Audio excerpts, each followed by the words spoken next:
Hello friends and Assalamualaikum. Welcome to my channel. I'm your designing developer. Like in the previous videos, we have done many of the things using Android Studio and Java, and we have also built the big projects like we have built social media application, and I hope you understand, enjoy that. We have just built it using Python, and I hope you understand that video. So today in this video, I will be telling you that how to use Android Studio, and using Android Studio, we will be today in this video seeing that what is dynamic photo frame in Android Studio and how to use dynamic photo frame in the start to end. I will be telling you that what is dynamic photo frame and how you can use it in Android Studio from start to build project. So if you understand this video and if you enjoy this, remember to hit a like to this video, and if you're new on this channel, hit the subscribe button, and after subscribing, hit notification bell so more people can learn and they can understand how we can build these amazing projects using these all amazing languages. So now we'll be starting with our video and seeing that from start, like how we are building this project here, and what are the things included in this amazing project of dynamic photo frame in Android Studio from start. So just like I've telling you that today we are just building an amazing project here, and like I've telling you today we will be using and I will be telling you that what are dynamic things here. So now we'll be starting with our video and seeing that what is dynamic and how to use that dynamic thing here in Android Studio. So for using that the dynamic platform here, you have to now just write first of all the heading. So I will be moving to my text view in the ID section, or you can say in the ID directly. You can move here and then you can just settle your data handling. So here I will be now I will be setting my data handling. So here you can just set any of the name here, but remember this one thing, like don't have to set in ID. We have to set in the text, because in text we are getting this data handling. So we are learning about dynamic. So I will be now writing here dynamic attributes, like I will be writing this heading.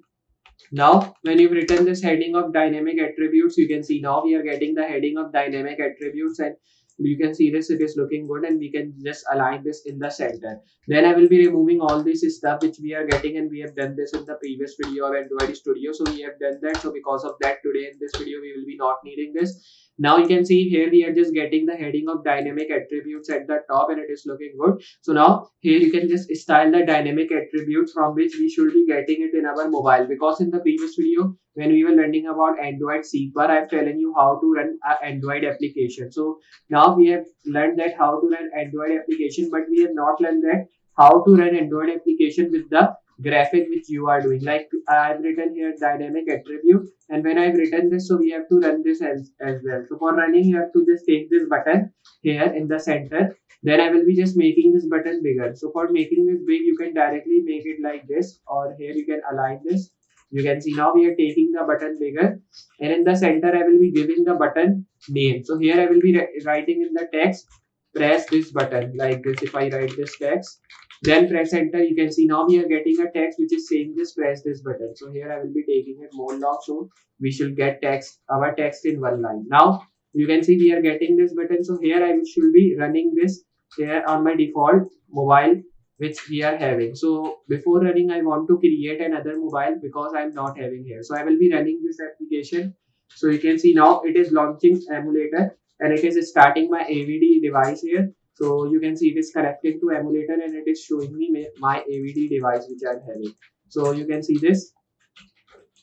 But here you can see one thing, like when I just launch my AVD device, but it is not opening this. So if I move here, so you can see we are just getting nothing here in this, and you can now just move this AVD device. You can just style these all stuff in this AVD device, and you can just work on. So here you can just now do one thing. You can just write here the process here of this AVD, and then you can work on with this. So you can see we are getting theme application 1. So you can just style this theme application 1 which we are getting, like we are getting the like you can say mobile attribute. So you can just directly style it this as well. So for styling this same thing here, you can just now open the note thing here. So I will be now writing like this notepad. So you can say it should not be having any notepad here. So you can directly search any of the notepad or any of the thing from which you can just write here. So you can see this is the file section. From here you can just download files and images which you are having. You can see this, these are the documents. Like this, you can just use these documents here, and now you can just now use the Google Chrome to download some other things. So here you can see I've just select the Google Chrome here. No thanks I will be doing, and after doing this thing, you can see this, it is just emulator is gone because I've just used my you can say emulator, but it is not running yet. So I will be running it again here with the same command of run. You can see now it is saying me that Android resource link fail, but we will be connecting to the emulator in the while section. So you can see this. It is now connecting us to our emulator to check that we will be seeing that our emulator is running or not. You can see now it is running our device. You can see this here. It is our emulator running here. This is the Pixel device which we are using. You can also use your physical device as well by linking your mobile with your PC. You can use the USB port for that.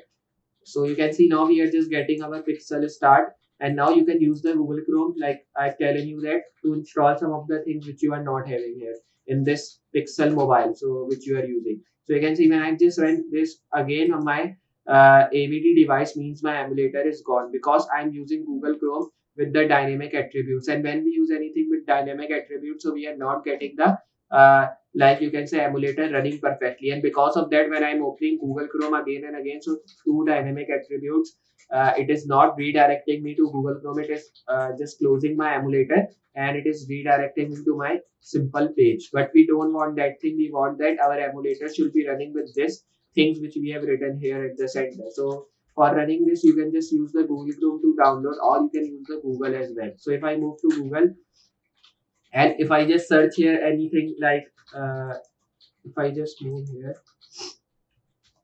and if I search in the Google like Word download, Word is a software like you all know that, and you can use Word downloads here. You can use to download it from the Google Chrome or from Google Chrome as well, from Google as well, and one other way is to download it from Google Play Store. But we have to sign in for that, and because of that, I'm using here any website link to download Word software. So here when you will be pressing that link, so you can see now again our emulator is gone because it does not give us permission to download anything, and through dynamic attributes we are getting these all errors. You can see now I'm connecting my emulator again, it will be connecting again, and it will be opening my pixel device again, but it should be giving error again when we are running it. Means when we will be opening our Google Chrome or Google to download anything, so it should be giving error and our device will be again not running. So because of that, we have to take care of that thing, so it should be not giving error and it should be solving that all stuff. So like this, we use dynamic attributes. I hope you understand how we use dynamic attributes, like when we want to download any software or any of the things in our pixel device, means in our emulator. So I hope you understand this, what are dynamic attributes and how to use these all dynamic platforms. And this is another name of dynamic attributes, but there is one name else, so I will be writing in the title, you can check this. So I hope you understand this video here of dynamic attributes. So if you have understand, enjoy this video, remember to hit a like, and if you are new on this channel, hit the subscribe button, and after subscribing, hit notification bell as well, so more people can learn, if they can understand how we can use these all stuff to build more projects. So just I'll be with you next project. So for today, good bye.